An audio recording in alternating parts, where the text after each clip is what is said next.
after 11 Central African time. Time now for our cultural spotlight. Now, according to a recent OK Africa article, it asks whether food and drink could be Africa's next big cultural export, pointing to the growing interest and attention in African cuisine, indigenous ingredients, and traditional beverages.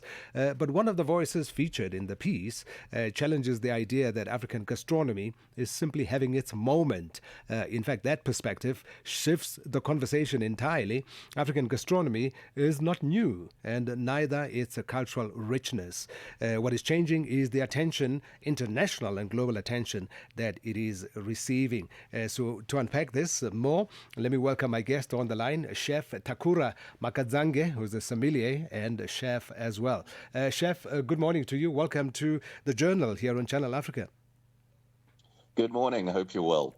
No, I am indeed, and thank you so much for making time to chat to us. So it is a good thing, according to the article, that we are finally enjoying this attention as far as our gastronomy is concerned, or African cuisine is concerned. But just for background's sake, for those listening to us far and wide, what makes African gastronomy distinctive enough to compete, not simply as a cuisine, but as a global culinary identity, as it were? I think just the number of influences that have gone through Africa, like through history, um, makes our cuisine quite modern in many ways. We have ingredients that you can't get anywhere else in the world, which gives us a unique aspect as well as having extremely high nutritional value towards our gastronomy. So I think all of those things have all come together nicely now that people are a bit more health conscious. There's a lot more superfoods and cooking with superfoods, um, a lot more fermentation that we've been doing for centuries, and fermenting certain ingredients to bring out different flavors. So I think it's been a long time coming for African cuisine, just because I think the world has been focused on Europe for a bit too long. Okay, and so, Chef, how do we ensure that we translate that depth of Africa's indigenous ingredients, as you've touched on a few, and the food traditions as well, and culinary knowledge into contemporary gastronomy without losing that nuanced cultural essence of what is truly African cuisine? Um, yeah, that's probably a little bit more tricky, because I feel like to play on the global marketplace, I think you might have to lose a little bit of identity. Mm. I think I think the way restaurants just work, where people have individual dishes, is a little bit different to how we eat traditionally in Africa, which is generally a lot more communal. But I also think African food suits itself well to be served family style, so you can have many different dishes that all work together as an African meal experience. Um, and then yeah, just also there's ways to make our traditional ingredients more modern. Like you can use um, French technique and millet to make something very interesting. You can use um, Japanese cuisine to make something interesting out of the foods that we have here traditionally as well.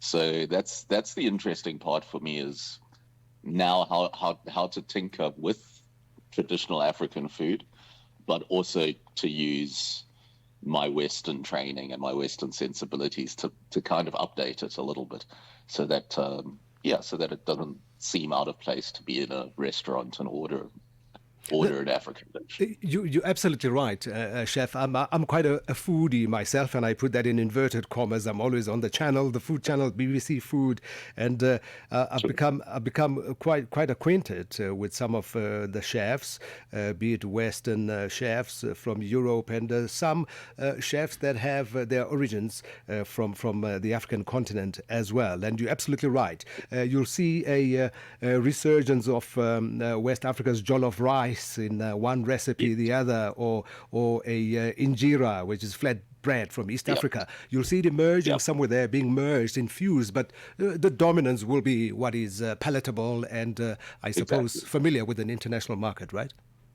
exactly. And also, I think where we'll really start making inroads is when we can stop calling food African, because I mean there's 56 countries on the continent, and they Mm. each have different tribes within them, and all of them bring something slightly different to the table.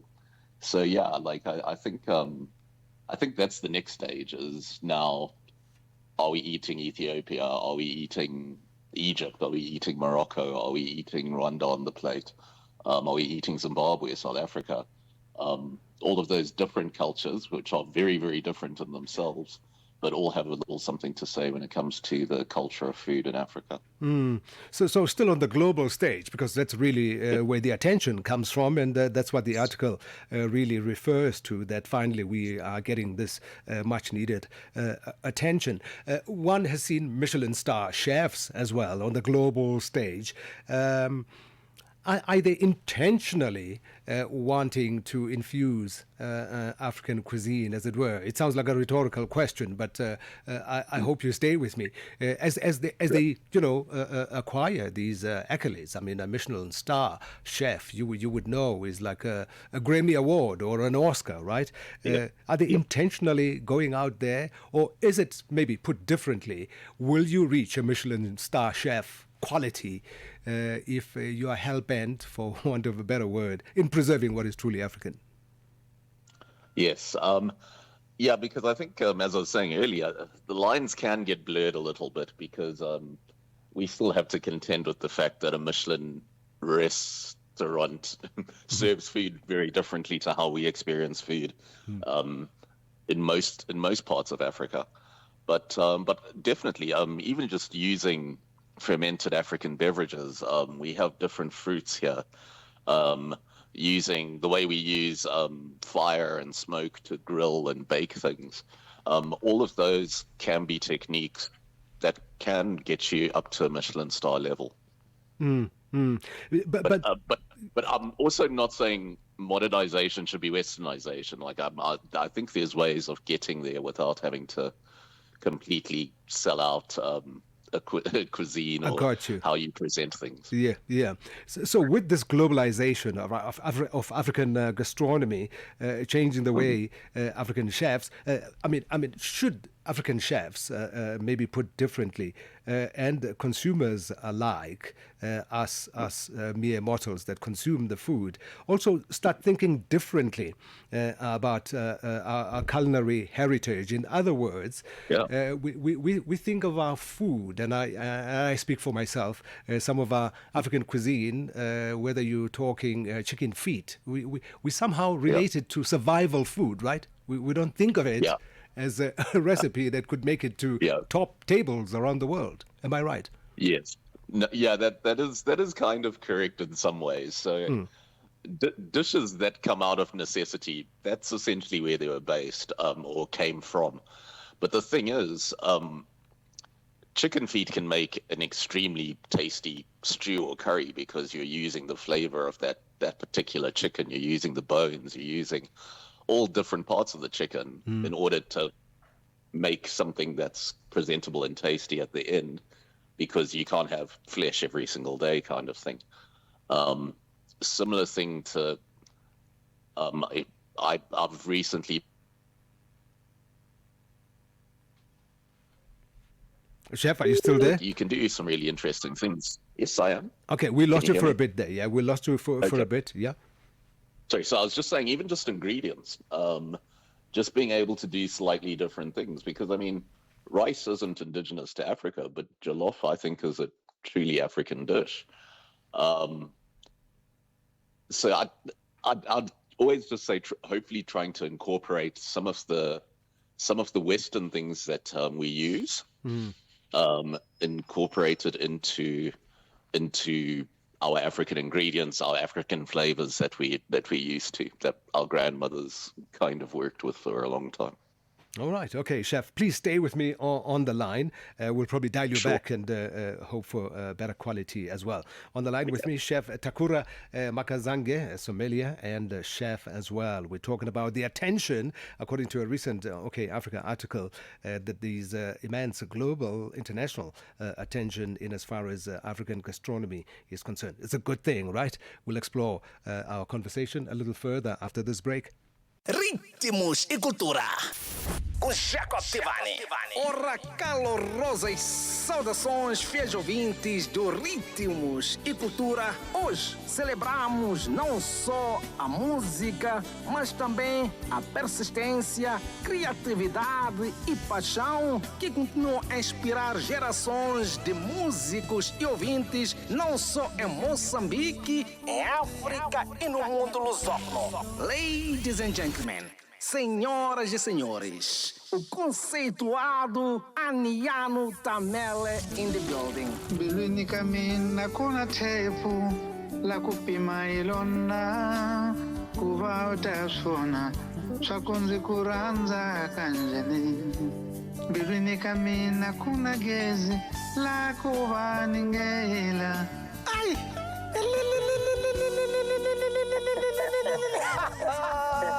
Ritmos e Cultura com Jacob Tivani. Todos os domingos das 20 às 21 horas. To the woman who carried Africa and the woman carrying it forward.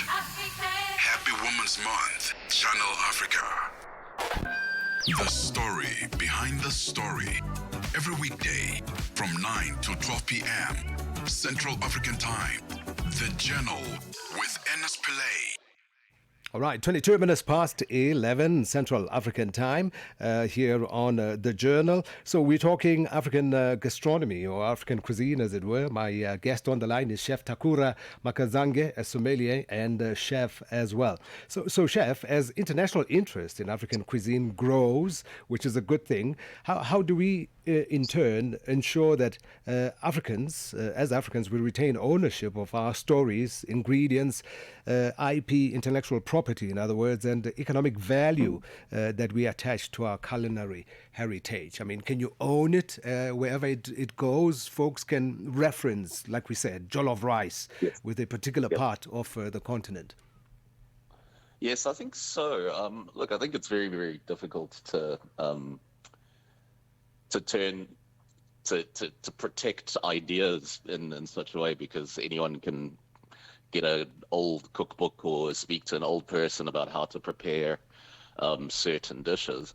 But I also think, I'd let young people run with it. I think you can make traditional African dishes modern. I think you can turn that jollof rice into a beautiful dish and serve it with some impala meat, or maybe use that same impala meat to cook an Ethiopian spice blend. There's all kinds of possibilities. I'm trying personally not to see Africa as one thing, and try and see the different parts and see how you can make them work together. So, Chef, I mean, you wear both hats. You're both a sommelier and a chef as well. Obviously, you help us folks pair good wine with good food, right? As far as African drinks or indigenous African drinks are concerned, I mean, that remains an area that is still untapped, right? Is there an opportunity there? Yeah, very much so. Especially our traditional fermented beers, our traditional fruit juices and drinks that we make out of plants, and we've got a very rich and vibrant tea culture where we've managed to get trees that grow in the wild and turn them into a tea that can be used locally. I've seen some of our herbal ingredients being infused into gin, which is kind of an Africa meets West kind of interaction. So there's plenty, especially on beverages. I think our traditional 7-day beer, I'm sure, is that also the same in South Africa? I'm sure Zimbabwe and South Africa share share that particular beverage. And that beverage has so many unique features. Like it's got a sourness to it, which can go well with fairly hearty things. It also can be made in a way where you can increase the sweetness to it, which can help you with spicy dishes. So yeah, there's plenty of like building blocks that I would borrow from the sommeliers world to make pairings with our traditional beverages, especially in the world of tea. I think African tea is a very interesting drink. I've seen African tea infused into traditional beers and all kinds of things. So there's definitely ways you can incorporate what we know as Africans. You can incorporate it into what everyone else knows just through fusing them together, fusing our traditional ingredients and techniques with Western ones. In fact, Chef, the brew you were referring to is called Umqombothi. As a matter of fact, one of our legendary artists here, Yvonne Chaka Chaka, turned that into a huge hit, right? Umqombothi. Yeah. I think that's what you are looking for. Yeah. All right. On that musical note, Chef, as we wrap up, with all of this international attention that we are receiving as far as our gastronomy or African cuisine is concerned, what would be your well-informed advice to foodies and chefs and alike who are listening to this conversation, juxtaposed with the attention we are getting? What should we do with that? Yeah, like it's one of those things where there isn't like a wealth of books. So the easiest way to find things out is to travel and to experience, which is what I enjoy. I also enjoy cooking with fire and using unusual ingredients. So I'd just say if people feel that, they should have a go. And then next time you're at a traditional gathering, try and insist that you try all of the things that happened a generation or two ago before we start forgetting them. So yeah. I'm not going to pronounce Umqombothi. but you got it. Yeah. But they actually have a championship for that in Cape Town every year, and there's some very interesting recipes which give you variations. So it's not always the same thing. Oh, what's the championship about? About cuisines or the drinks? Of the drinks. It's almost like a wine show where they'll have various people get together and taste the different Umqombothi from everywhere. Oh well, it must be a fun ending, I would imagine. I need to go to the next one. I think it's in year 3 now. I think they've done 2 editions. Yes. No, nice one. We'll look it up as well, Chef. It was a mouth-watering conversation, I have to say, for a Friday with the weekend upon us. We thank you so much for your time and insights as well. Much appreciated. No worries. Thanks for having me. All right. And have a great weekend. Sure, you too. Chef Takura Makazange, a sommelier and chef. He knows a whole lot about the subject matter. But the good thing is, according to a recent study... Thank you. Sorry about that. OkayAfrica, and we are indeed enjoying the attention, much needed attention that has been long outstanding. And some folks argue that it's not new at all. We simply are having a moment, but African cuisine has been dominating wherever you look. If you are interested enough, you'll find mouth-watering dishes, proudly compliments of the continent. All right, we're making it just about to 11:30 Central African time. Coming up, Channel Africa Sport with Figile Lingwati.